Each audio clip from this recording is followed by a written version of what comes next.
आज का जो सेशन है वो अमेरिकी क्रांति से संबंधित है। अमेरिकी क्रांति विश्व इतिहास की एक महत्वपूर्ण घटना है जिसने पूरे यूरोपीय इतिहास को बदल के रख डाला। अमेरिकी क्रांति से निश्चित रूप से खास करके 6 to 12 के एग्जाम में हिस्ट्री जिनका सब्जेक्ट होगा वहाँ पर निश्चित रूप से प्रश्न पूछे जाएंगे। टॉपिक थोड़ा सा बड़ा है, साथ ही ऑब्जेक्टिव सेशंस भी होंगे। टोटल 1 घंटा का आपका टाइम टेकन हो सकता है इस लेक्चर को सुनने में और समझने में, लेकिन प्रश्न निश्चित रूप से 2 से 3 प्रश्न यहाँ से आपके एग्जाम में TRE 1 TRE 2 या TRE 3 के एग्जाम में पूछे गए हैं, तो अंत तक निश्चित रूप से बने रहेंगे। जो लोग कोर्स से जुड़ना चाहते हैं निश्चित रूप से जुड़ जाएं। और वैकेंसी जो आपका TRE 4 का है वो बहुत जल्द मिड मार्च तक, ठीक है, मिड आपका मार्च तक निश्चित रूप से आपका आ जाएगा। तो फिर आपके पास ज़्यादा टाइम मिलेगा नहीं। एग्ज़ाम भी आपका अगस्त तक, जुलाई से जून जुलाई अगस्त तक होने की संभावना बनी रहेगी, ठीक है। तो चूंकि अक्टूबर सितंबर अक्टूबर में चुनाव है तो उससे पहले आपका एग्ज़ाम निश्चित रूप से हो जाएगा। तो मैक्सिमम एग्ज़ाम का जो टाइम होगा अभी फॉर्म वैकेंसी आने का, वो मार्च तक, मिड मार्च से पहले ही आ जाएगा और जून से पहले एग्ज़ाम होने की संभावना रहेगी, या मैक्सिमम मिड जून या जुलाई से पहले ही हो जाएगा आपका, इतना जान लीजिए, ठीक है। चलिए, यहाँ जो हम लोग पढ़ने वाले हैं वो टॉपिक का नाम है अमेरिकी क्रांति। अमेरिकी क्रांति जैसा कि नाम से क्लियर है कि अमेरिका में हुई होगी।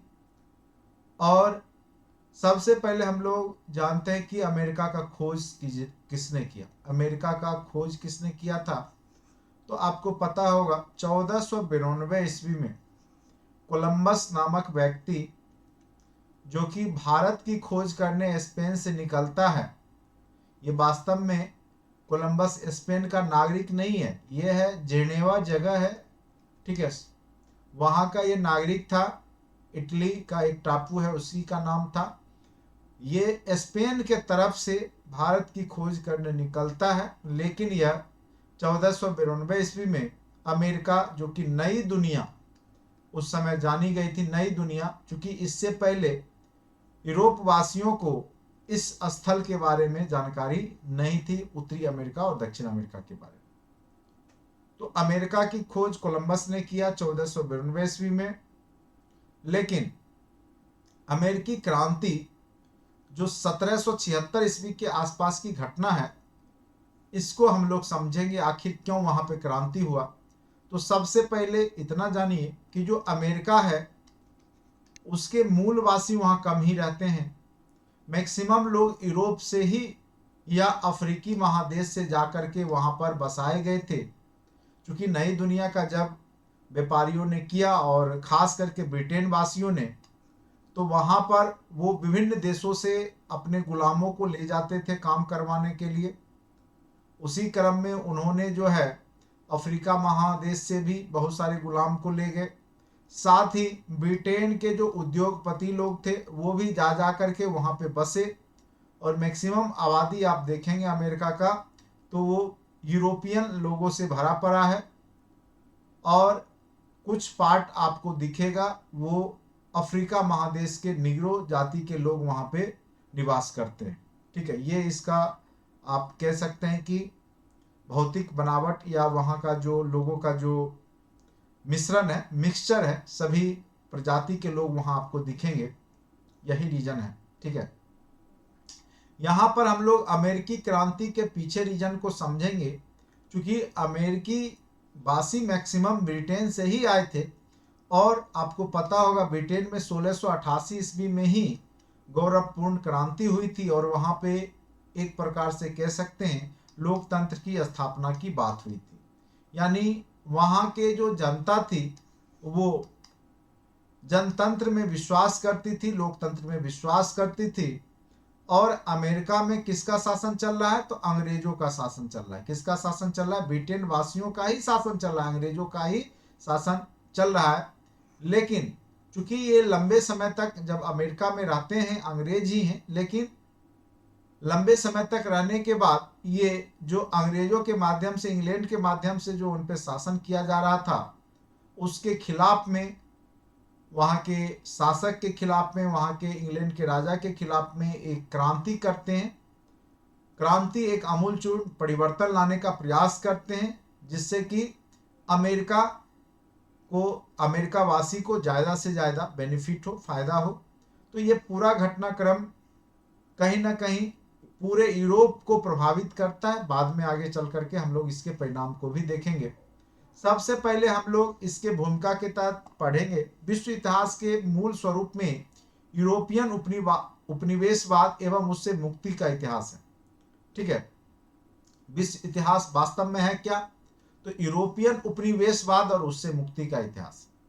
ब्रिटेन किस प्रकार से पूरे विश्व पे कब्जा करता है और धीरे धीरे अपने उपनिवेश की स्थापना करता है पूरे विश्व स्तर पे।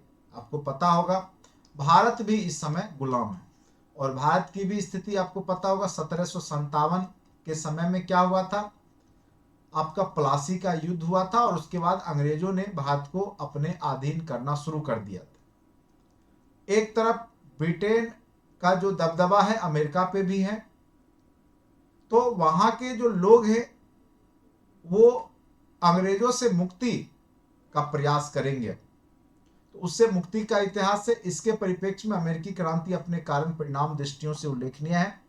कारण जो थे वो क्या थे अमेरिका में अमेरिकी क्रांति का? सबसे पहला, ब्रिटिश औपनिवेशिक व्यवस्था के दोष। जो ब्रिटिश औपनिवेशिक व्यवस्था था वो बहुत दोषपूर्ण था। जिस प्रकार से भारत में भी अंग्रेजों ने अत्याचार या शोषण किया, तो अमेरिका में भी ये लोग कर रहे थे। सबसे पहला नौ परिवहन अधिनियम 1651 ईस्वी में जो है अमेरिका पे लागू किया गया था, थोपा गया था ब्रिटेन के सरकार के द्वारा, ब्रिटेन के महाराजा के द्वारा। अमेरिकी उपनिवेश से व्यापार ब्रिटिश जहाजों के माध्यम से ही होगा। ठीक है, आपको पता होगा ईस्ट इंडिया कंपनी जो बनी, आगे चल करके भारत भी पहुंची। तो वाणिज्यवाद का समय था, और वाणिज्यवाद क्या होता कि राजाओं के संरक्षण में व्यापार फल फूल रहा था। यानी जो वहाँ की सरकार थी, वहाँ के जो राजा थे, वो व्यापारियों को दूसरे देश व्यापार करने भेजते थे, और फिर जो भी धन एकत्रित करके व्यापारी लाते थे, तो उससे देश का विकास होता था, यानी राजतंत्र का विकास हो रहा था। तो अमेरिकी उपनिवेश से जो व्यापार ब्रिटिश जहाजों के द्वारा ही होगा, ऐसा अधिनियम लगाया गया था कि जो भी व्यापार होगा अमेरिका में, वो केवल और केवल ब्रिटिश जहाज के माध्यम से होगा। अमेरिकी लोग या अन्य देश के जहाज के माध्यम से अमेरिका में कोई भी व्यापार नहीं होगा। तो नौ परिवहन अधिनियम अपने आप में एक कह सकते हैं अमेरिकी वासियों के लिए जो है सही नहीं था।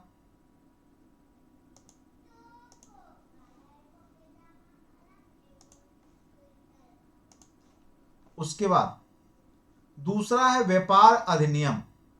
व्यापार सिर्फ ब्रिटिश व्यापारियों द्वारा ही संभव। उद्योग अधिनियम तीसरा है, अमेरिका को कच्चे माल का स्रोत और तैयार माल का बाजार के रूप में विकसित करना। यही मेन उद्देश्य था ब्रिटेन का, और यही उद्देश्य भारत के भी साथ था अंग्रेजों का। क्या करते थे? कच्चे माल का स्रोत यानी कच्चे माल यहां से खरीद के ले जाते थे, और तैयार माल को यहीं के बाजार में डंप करते थे, बेचते थे। उसी प्रकार से अमेरिका में भी वो कर रहे थे, जो कि अमेरिकी वासियों को समझ में आ चुका था। तो ये आर्थिक कारण यही थे इसके अमेरिकी क्रांति के। दूसरा, सामाजिक कारण में देखा जाए तो दोनों जगहों के सामाजिक सांचे में अंतर था। ब्रिटेन में जहां सामाजिक प्रतिष्ठा का निर्धारण कुलीनता या उच्च वर्ग के आधार, जैसे हमारे यहाँ भी प्राचीन समय में क्या था कि जो लोग जमींदार थे, जो कुलीन थे, उनको समाज में ज्यादा प्रतिष्ठा दी जाती थी, चाहे उच्च जाति के लोग हों। और जब नया मॉडर्न युग आया तो वैसे लोगों की वहां पे क्या होती है, भूमिका खत्म हो जाती, या कह सकते हैं कि कुलीन तंत्र का या जो भारत जैसे देशों में कह सकते हैं एक प्रकार से जो जमींदार थे, जो सामंत थे, उनका वर्चस्व खत्म हो जाता है। उसी प्रकार से अमेरिका में भी जब एक नया समाज बना जो कि शहरी समाज था, चूंकि उद्योग धंधों का विकास हो चुका था, तो वो लोग जो थे नई सोच के थे, मध्यम वर्गीय थे, व्यापारी प्रवृत्ति के थे।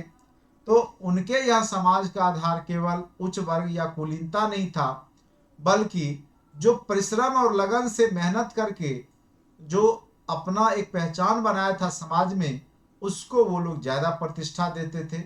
लेकिन ब्रिटेन में ऐसा नहीं था। समाज में नया मध्यम वर्ग का विकास जो अपनी आर्थिक स्वतंत्रता के लिए राजनीतिक स्वतंत्रता को आवश्यक समझता था, और जो नया वर्ग जो मध्यम वर्ग उभरा था, वो अपने आर्थिक स्वतंत्रता के लिए राजनीतिक स्वतंत्रता भी आवश्यक मानता था, राजनीतिक रूप से स्वतंत्र होना चाहता था। तो सामाजिक कारण भी थे। तीसरा है सांस्कृतिक कारण। अगर अमेरिका और ब्रिटेन की देखा जाए तो दोनों के सांस्कृतिक मान्यताओं में भी अंतर था।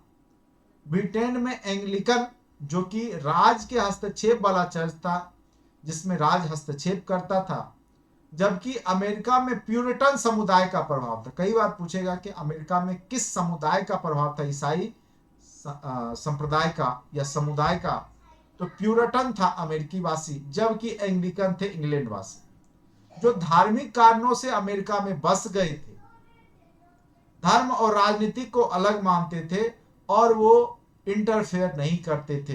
यानी जो प्यूरिटन समुदाय के ईसाई मिशनरियां थी या जो पोप पादरी थे, वो राजनीतिक में पार्टिसिपेट नहीं करते थे, वो धर्म को राजनीति से अलग मानते थे। ऐसा जो अमेरिका में था। ठीक है, तो इसका भी प्रभाव था, प्यूरिटन समुदाय के भी धर्म का प्रभाव था। ठीक है, सांस्कृतिक कारण में था। चौथा है राजनीतिक कारण। राजनीतिक कारण, अब देखिए यहां लिखा हुआ है, चूंकि अमेरिकी वासी एक प्रकार से मूल रूप से ब्रिटेन के ही थे।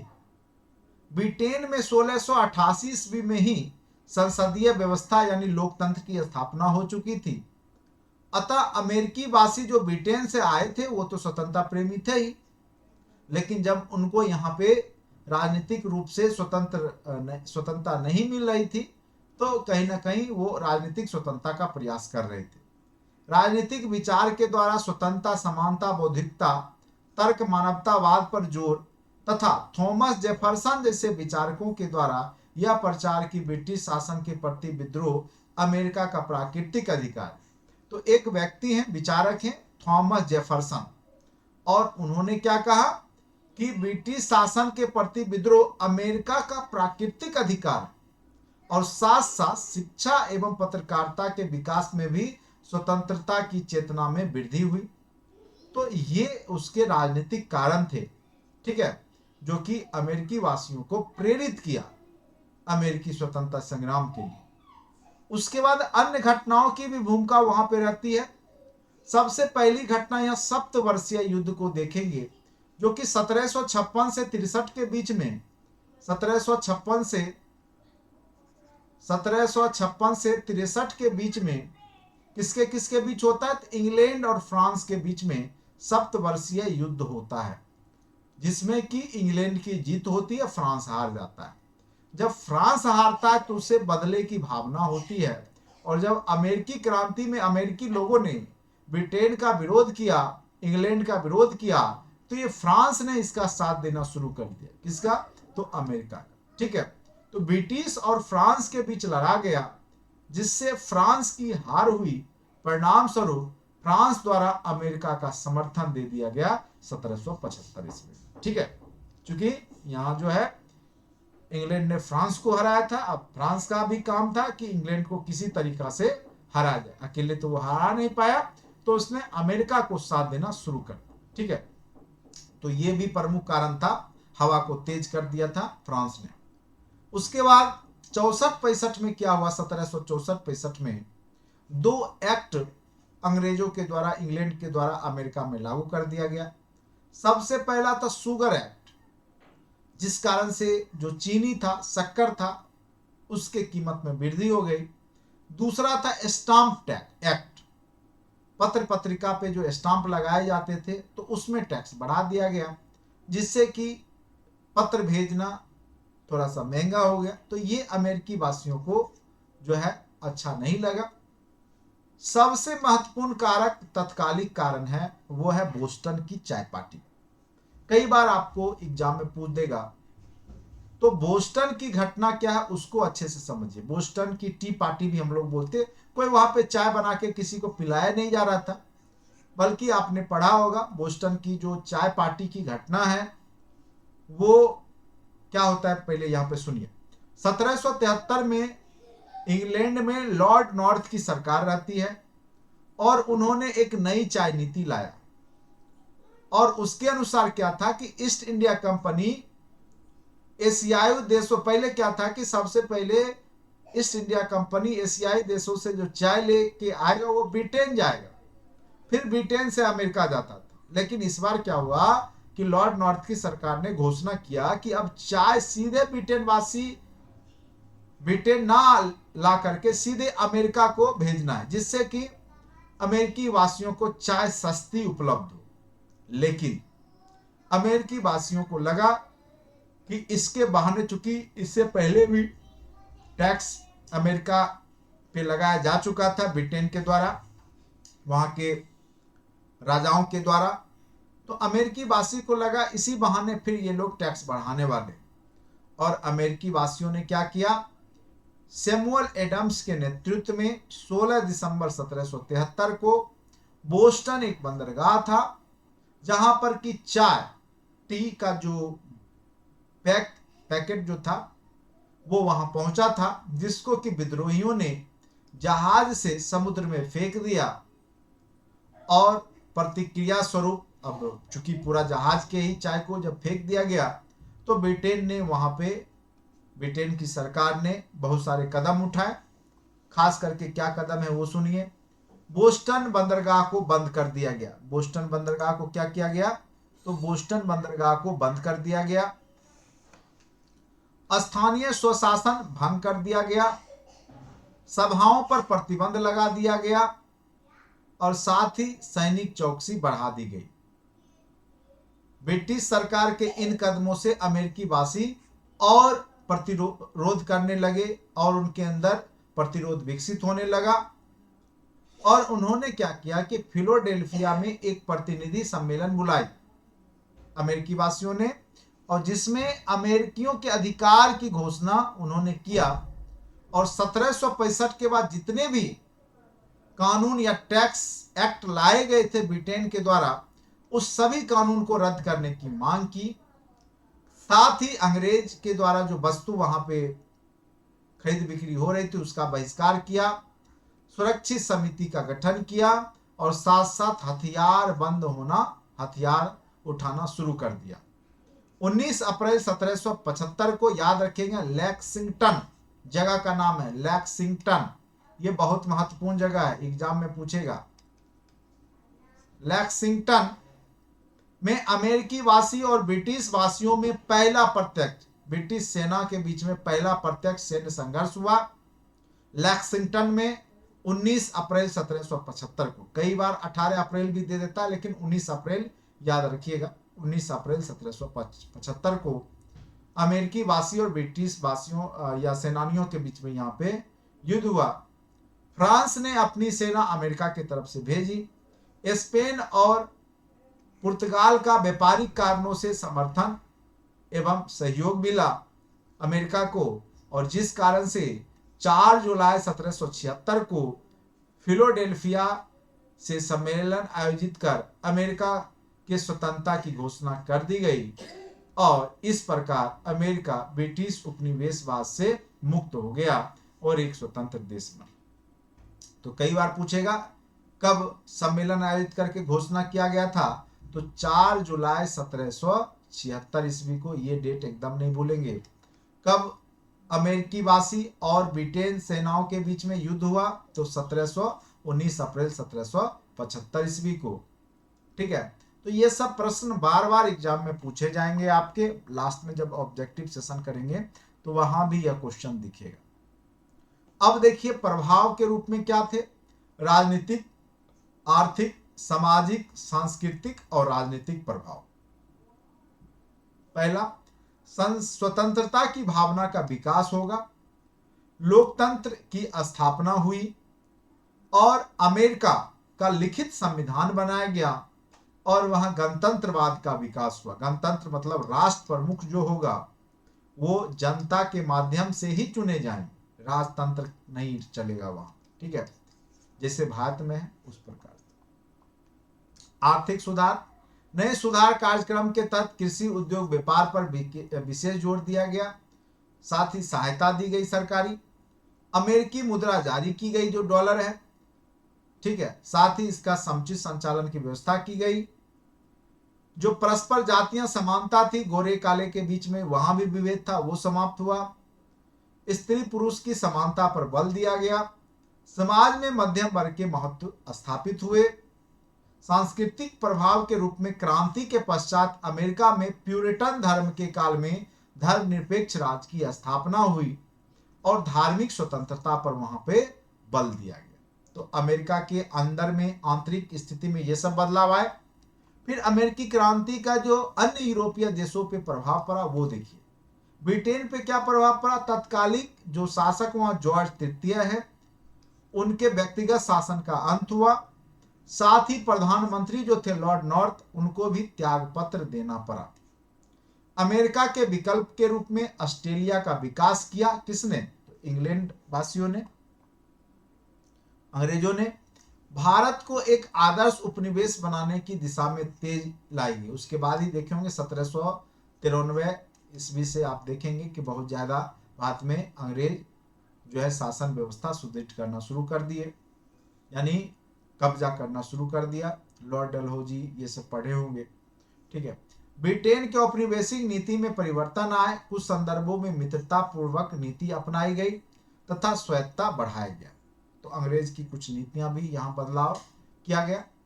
फ्रांस पर क्या प्रभाव पड़ा आगे चल करके देखेंगे। अमेरिकी क्रांति में चूंकि फ्रांस की सेनाओं ने पार्टिसिपेट किया था, तो जब वो यहाँ से लौटेंगे तो अपने देश में भी क्रांति करेंगे और फ्रांस में भी वहां का तत्कालिक जो निरंकुशवादी शासन था उसके खिलाफ उन्होंने आंदोलन करना शुरू कर दिया। और इसी के फलस्वरूप 1789 ईस्वी में जो फ्रांसीसी क्रांति हुई, तो कहीं ना कहीं उसमें अमेरिकी क्रांति के प्रभाव थे, ठीक है। अन्य प्रभाव 1776 में इस क्रांति का प्रभाव वैश्विक रहा। राजनीतिक संदर्भ में विश्व के अन्य उपनिवेशों में आगे चल करके स्वतंत्रता को प्रेरणा मिली। आर्थिक संदर्भ में वाणिज्यवाद के नीतियों को आघात पहुंचा। एडम स्मिथ के हस्तक्षेप के सिद्धांत को महत्व मिला। तो आर्थिक संदर्भ में ये आपको देखने को मिलेगा। सामाजिक संदर्भ में समानता, प्रगतिशील विचारों को बल मिला। स्वतंत्रता एवं धर्मनिरपेक्षता की अवधारणा को स्वीकृति प्राप्त, ठीक है। तो इस प्रकार से अमेरिकी क्रांति समाप्त हुआ और जिसने कि यूरोप ही नहीं बल्कि पूरे विश्व को प्रभावित किया। चलिए अब हम लोग इसके कुछ ऑब्जेक्टिव्स क्वेश्चंस को देख लेंगे जो कि आपके एग्जाम में अभी तक पूछे गए हैं या पूछे जाने की संभावना रहेगी, ठीक है। तो अंत तक सारे ऑब्जेक्टिव क्वेश्चंस को बनाने का प्रयास भी करेंगे, ठीक है। सबसे पहला है आपका कि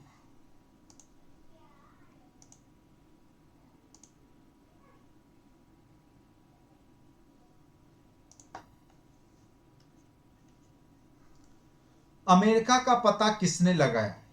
तो हमने आपको बताया अभी 1492 ईस्वी में, ठीक है, अमेरिका का पता जो लगाया वो कोलंबस ने लगाया, ठीक है, याद रखेंगे। 1492 ईस्वी में किसने पता लगाया, कोलंबस ने, स्पेन के तरफ से गया था। अमेरिकी स्वतंत्रता संग्राम का नायक कौन था, आपको पता होगा। अमेरिकी स्वतंत्रता संग्राम का नायक था वाशिंगटन और इन्हीं के नाम पे अमेरिका की राजधानी वाशिंगटन डीसी बनी। नेविगेशन एक्ट कब पास हुआ था, तो नेविगेशन एक्ट जो पास हुआ था, नौ परिवहन, अभी हमने थ्योरी में पढ़ाया आपको, नौ परिवहन अधिनियम कब पारित हुआ था। तो अगर देखें तो आप देख पाएंगे कि इसमें सबसे पहले हमने आपको नेविगेशन एक्ट के बारे में जो यहाँ पे पढ़ाया था नौ परिवहन अधिनियम। ये कब लाया गया था? तो 1651 ईस्वी में। कब आया था? तो 1651 ईस्वी में नौ परिवहन अधिनियम जो है आया था। ठीक है, नेक्स्ट क्वेश्चन पे आते हैं। नेक्स्ट क्वेश्चन क्या है? फिलोडेल्फिया का दूसरा सम्मेलन, ये इसका आंसर 1651 कर लीजिए। फिलोडेल्फिया का दूसरा सम्मेलन किस वर्ष में आयोजित हुआ था? तो 4 जुलाई 1776 ईस्वी को। यहाँ पर हमने पढ़ा, आपने देखा होगा फिलोडेल्फिया वाला। क्योंकि जो थ्योरी का पोर्शन है वो मैं इसलिए दिखा देता हूँ जिससे कि आपके एग्जाम में अगर आप थ्योरी पढ़ के जाएंगे तो कहीं कोई तरह का दिक्कत आपके एग्जाम में नहीं होगा। देखिए यहीं पर है, और इसी दिन स्वतंत्रता की घोषणा की गई। ठीक है, तो अमेरिका के स्वतंत्र होने की घोषणा फिलोडेल्फिया में ही 4 जुलाई 1776 को किया गया था। तो ये याद रखेंगे कब किया गया था? तो 4 जुलाई 1776 ईस्वी को। कहाँ पे? तो फिलोडेल्फिया में। ठीक है, नेक्स्ट क्वेश्चन पे आते हैं। 4 जुलाई 1776। ठीक है, नेक्स्ट क्वेश्चन।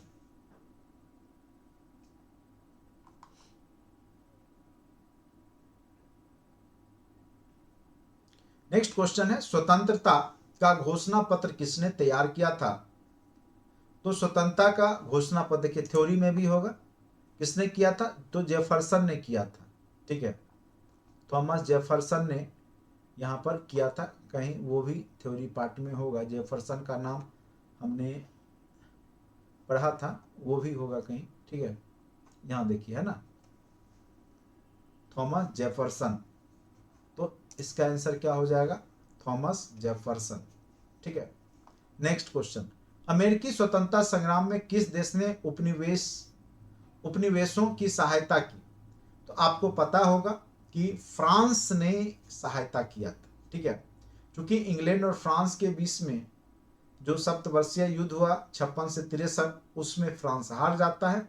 इसके अंदर बदले की भावना थी, वो ब्रिटेन से बदला लेना चाह रहा था, जिस कारण से इसने अमेरिका को मदद पहुंचाया। ठीक है, उसका नेक्स्ट क्वेश्चन, अमेरिकी स्वतंत्रता संग्राम का तत्कालिक कारण क्या था? अमेरिकी स्वतंत्रता संग्राम का हमने तत्कालिक कारण आपको बताया थ्योरी में, बोस्टन की चाय पार्टी। देखिए जो कि हमने आपको तत्कालिक कारण बताया था। अगर आप अच्छे से थ्योरी पढ़ लेते हैं, देखिए यहाँ पे 1773 ईस्वी में 16 दिसंबर 1773 को ये घटना हुई। तो बोस्टन की जो चाय पार्टी है वही इसका तत्कालिक कारण था। नेक्स्ट क्वेश्चन है, स्वाधीनता के पुत्र पुत्रियां नामक संस्था किस क्रांति में स्थापित किया गया था? याद रखिएगा अमेरिकी स्वतंत्रता संग्राम के दौरान ही इसको स्थापित किया गया था। ठीक है, ऑप्शन नंबर सी। अमेरिकी उपनिवेश का सेनापति कौन था? तो याद रखेंगे जो अमेरिकी उपनिवेश है उसका सेनापति जॉर्ज वाशिंगटन थे। ठीक है, कौन थे? तो जॉर्ज वाशिंगटन थे, याद रखेंगे। ठीक है, नेक्स्ट, अमेरिका की राजधानी कहाँ है? तो आपको पता होगा वाशिंगटन डीसी है अमेरिका की राजधानी। कॉमन सेंस की रचना किसने की थी? तो याद रखिएगा ये एक विचारक हैं, थॉमस पेन उनका नाम है, जिन्होंने की कॉमन सेंस की रचना की थी। ये पूछा हुआ क्वेश्चन है टीआरई के एग्जाम में। अमेरिकी स्वतंत्रता संग्राम में किसी वर्ग ने महत्वपूर्ण भूमिका निभाई थी? किस वर्ग ने? तो यहाँ पे मध्यम वर्ग की ही लड़ाई थी। व्यापारी वर्ग जो एक नया मध्यम वर्गीय वर्ग था। ठीक है, तो मध्यम वर्ग का।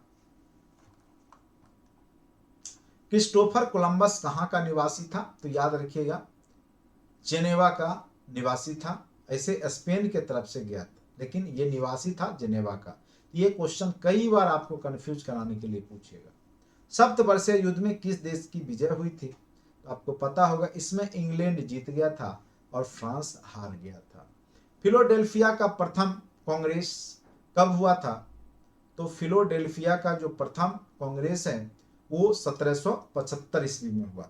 ठीक है, याद रखेंगे फिलोडेल्फिया का जो प्रथम कांग्रेस है कब हुआ था? 1775 ईस्वी में। सॉरी, एक सेकेंड,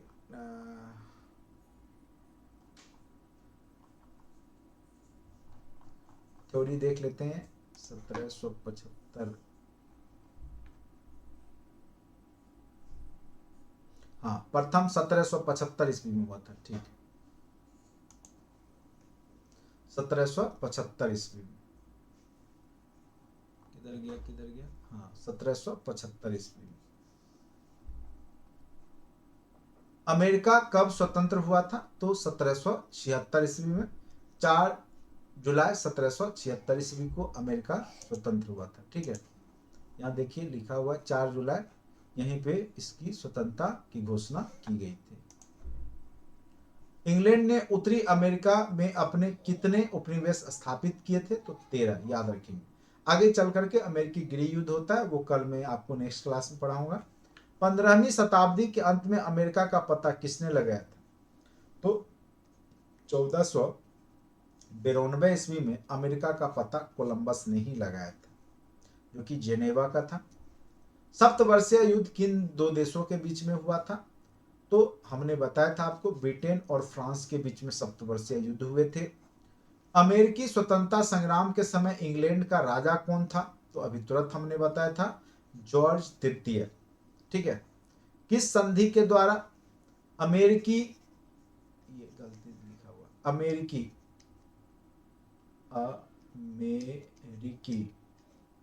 ठीक है, अमेरिकी स्वतंत्रता संग्राम को मान्यता मिली थी? तो पेरिस की संधि। स्टाम्प एक्ट किस वर्ष पारित हुआ था?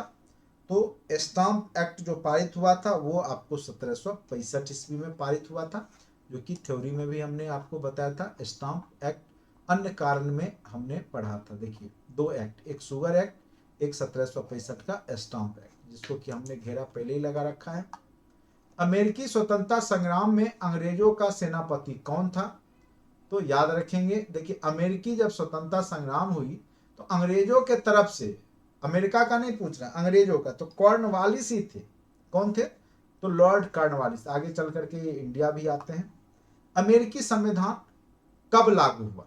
ठीक है, तो आगे चल करके 1789 ईस्वी में अमेरिका का संविधान बन करके तैयार हुआ और संविधान लागू होता है, और दुनिया का प्रथम लिखित संविधान है अमेरिका का, ठीक है। दुनिया का प्रथम, देखिए यहाँ पे लिखा हुआ है 1776। ऐसे जब हम लोग ये पढ़ेंगे तो उसमें आप देखेंगे कि 1789 ईस्वी में संविधान बन के लागू हो गया था, लेकिन आगे चल करके गृह युद्ध जारी रहता है। तो 1789 इसका एग्जैक्ट आंसर है, ठीक है, 1789। ऑप्शन नंबर 24 का क्या हो जाएगा? बी, ठीक है। उसके बाद विश्व में प्रथम लिखित संविधान किस देश में लागू हुआ? तो याद रखिएगा अमेरिका में ही लागू हुआ। किस संधि के द्वारा अमेरिकी स्वतंत्रता संग्राम को मान्यता मिली? तो किस संधि के तहत? ठीक है, तो पेरिस की संधि के तहत। अमेरिका में सबसे पहले किस देश ने अपना उपनिवेश स्थापित किए? तो याद रखिएगा इंग्लैंड ने ही अपना उपनिवेश स्थापित किया था। प्रतिनिधित्व नहीं तो कर नहीं, किसने नारा दिया था? तो ये नारा किसके द्वारा दिया गया था? तो याद रखेंगे इसका एग्जैक्ट आंसर हो जाएगा सैमुअल एडम्स। सैमुअल एडम्स ने यह नारा दिया था, प्रतिनिधित्व नहीं तो कर नहीं। स्टाम्प एक्ट किसने लगाया था? तो स्टाम्प एक्ट जो लगाया गया था लॉर्ड नॉर्थ की सरकार के द्वारा लगाया गया था, ठीक है। तो इसका एग्जैक्ट आंसर हो जाएगा आपका, सॉरी, स्टाम्प एक्ट, ये तो लॉर्ड नॉर्थ आगे चल करके ये वाला आया था, चाय वाला, ये ग्रीनविले याद रखेंगे। स्टाम्प एक्ट जो लगाया गया था अमेरिकी क्रांति, ये 1765 ईस्वी में ही लगाया गया था, ठीक है। तो ग्रीनविले की सरकार थी, याद रखिएगा उस समय ग्रीनविले की सरकार थी, और स्टाम्प एक्ट 1765 में ही लग गया था, ठीक है। अभी हमने ऊपर में पढ़ा था अन्य कारण में 1765 का स्टाम्प एक्ट ग्रीनविले के समय में। 5 असहनीय कानून किसने बनाए थे? ठीक है, तो 5 असहनीय कानून लॉर्ड नॉर्थ ने बनाए थे, जो कि स्वतंत्रता संग्राम के समय में यही प्रधानमंत्री थे। स्वाधीनता के पुत्र पुत्रिया नामक संस्था स्थापित की गई थी। तो याद रखिएगा अमेरिकी स्वतंत्रता संग्राम के दौरान अमेरिका का प्रथम राष्ट्रपति कौन था? तो याद रखिएगा अमेरिका का प्रथम राष्ट्रपति वाशिंगटन ही बनते हैं। बोस्टन की चाय की घटना कब घटित हुई? तो 1773 ईस्वी में घटित हुआ। ठीक है, जो कि अगर डेट पूछ दे तो डेट भी हमने आपको बोस्टन की चाय की घटना का बताया था, 16 दिसंबर 1773। तो 16 दिसंबर 1773 याद रखेंगे। कई बार 1773 ना दे करके डेट दे देगा। किस क्रांति में नारा दिया गया? प्रतिनिधित्व नहीं तो कर नहीं। तो ये आपका अमेरिकी स्वतंत्रता संग्राम का ही नारा था। अमेरिका स्वतंत्रता संग्राम का पहला युद्ध 1775 ईस्वी में हुआ था, लैक्सिंगटन में, याद रखेंगे। अमेरिकी स्वतंत्रता संग्राम का पहला युद्ध, देखिए यहाँ पर 1775 है, लेकिन ये इसको 19 अप्रैल कर लीजिए।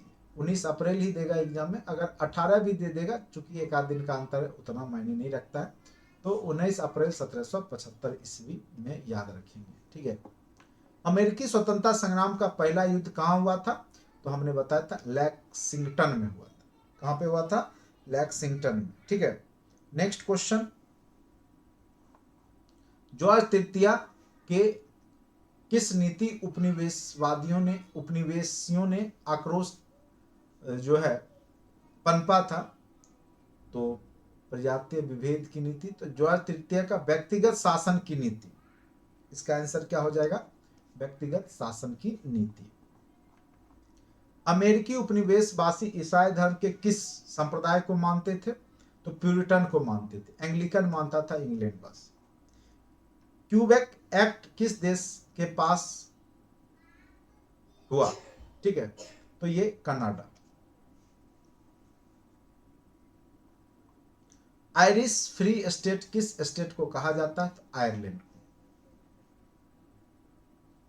नेक्स्ट क्वेश्चन, नई दुनिया किस देश को कहा जाता है? तो अमेरिका को। शक्ति का पृथक्करण का सिद्धांत किसने दिया? तो याद रखिएगा, मॉन्टेस्क्यू ने दिया था। ठीक है, ये क्वेश्चन पूछा हुआ टीआरई के एग्जाम में पूछा हुआ। ठीक है, यही सब प्रश्न पूछे गए थे और मैं टीआरई 1 से ही पढ़ा रहा हूं। ठीक है, किस वर्ष की संसद को स्वतंत्र स्थान प्राप्त हुआ? ठीक है, तो किस वर्ष अमेरिकी, यहां पे हो जाएगा अमेरिकी, किस वर्ष अमेरिकी संसद को स्वतंत्र स्थान प्राप्त हुआ? तो 1782 ईस्वी में। ठीक है, अमेरिका उपनिवेश के प्रशासन का प्रधान कौन होता है? तो अमेरिका उपनिवेश के प्रशासन का प्रधान होता था गवर्नर। ठीक है, कौन होता था? तो गवर्नर। इस प्रकार से टोटल 45 क्वेश्चंस थे ऑब्जेक्टिव, जो कि आपके अमेरिकी क्रांति से संबंधित थे, जिसको कि हमने करा दिया। तो उम्मीद करते हैं कि आपको समझ में भी आ गया होगा अमेरिकी क्रांति क्यों हुआ और उसके क्या प्रभाव पड़े और क्या क्या क्वेश्चंस ऑब्जेक्टिव आपके एग्जाम में पूछे जा सकते हैं। अगर अभी तक आप लोगों ने कोर्स नहीं लिया है तो निश्चित रूप से जुड़ जाएं। बहुत ही कम मिनिमम कॉस्ट, मात्र 799 में आपको पूरा दिया जा रहा है। PDF, video lectures topic wise, live classes, साथ ही साथ आपका पार्ट 1 के पूरे सिलेबस, चाहे मैथ हो, चाहे रीजनिंग हो, चाहे करेंट अफेयर्स हो, सभी सेक्शंस आपके करवाए जा रहे हैं। तो निश्चित रूप से जुड़े, आपके लिए फ़ायदा कारक है। और आपका एग्ज़ाम जो है वैकेंसी मार्च मिड तक निश्चित रूप से आ जाएगा। तो ज़्यादा टाइम है नहीं। तो जो लोग सोच रहे हैं कि अभी डिले होगा, तो ऐसा बात नहीं है। आपका एग्ज़ाम बहुत ही जल्द आने वाला है फॉर्म। आप लोग तैयारी में लग जाएं, तभी आप सफलता प्राप्त कर पाएंगे। ठीक है, क्योंकि सिलेबस इसका कोई छोटा सिलेबस नहीं है। आपको पूरा विश्व इतिहास, मॉडर्न इतिहास, आधुनिक, पूरा सब कुछ पढ़ के जाना होता है। इसीलिए अभी से पढ़ेंगे तभी आपका सिलेबस पूरा हो पाएगा। ठीक है, आज के लिए इतना ही। अगर वीडियो अच्छा लगता है तो लाइक करें, दोस्तों के बीच में शेयर करें और सब्सक्राइब जरूर करें चैनल को। धन्यवाद।